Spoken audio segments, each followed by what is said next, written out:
Well, I started brewing professionally in 2013. So I was 22 and my wife got into grad school in Toronto.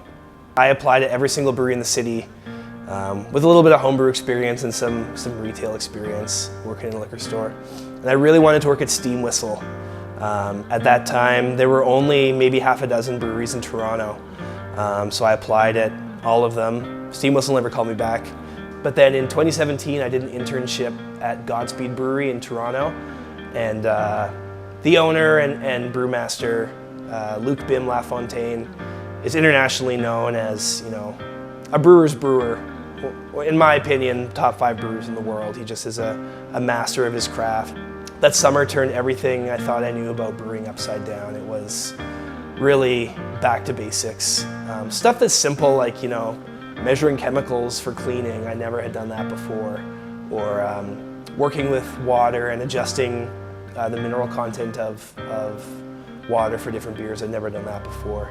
And then, when I started talking to Cale and Mike here at Tailgunner about coming on board and opening the brewery here, the first thing that we talked about was, really focusing on lagers, because, this beer wouldn't exist without ownership of Tailgunner. Cale and Mike were on board with the vision from day one because decoction is a necessary component for Czech brewing.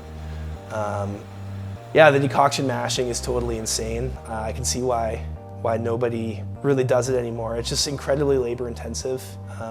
Brew days can go between 14 to 16 hours, and when we're filling a fermenter, we got to do 2 brew days back to back, right? So, and just a quick overview of what decoction is. It's removing a portion of the mash. So when we're brewing, we're basically mixing grain and water. It's like a big oatmeal slurry, and decoction mashing, we interrupt that process a little bit by, we pull a third of the mash, so your kind of oatmeal type slurry. We send that to a 4th brewhouse vessel, which is called a mash mixer. And it's in that vessel where we boil a third of the mash at a time. And basically what that does is it caramelizes the grain. There's a lot of technical benefits that come from decoction mashing. We saw faster fermentation, not too fast, but we're consistently able to move the beer faster through the brewery. We've been seeing a lower finishing gravity, so drier beer, and really, really good head retention. So when you're drinking out of a glass or a mug, you really get that thick foam cap, and you see the true rings of lacing.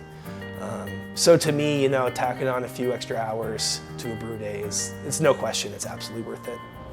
You can't brew a proper Czech lager without 100% Czech raw materials. And there are breweries and other people that will make a good beer, but they're using Canadian malt, they're not using Czech yeast, the water's not soft. That's another big part of our Czech lagers here is we have a reverse osmosis water system.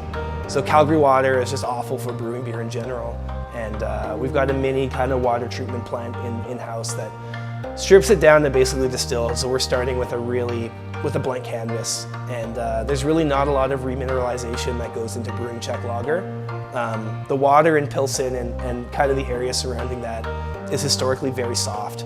And with soft water, it allows you to hop the beer a little bit more highly, and the way that is expressed on the palate when you drink the beer is you get the hop kind of flavor without the bitterness, if that makes sense.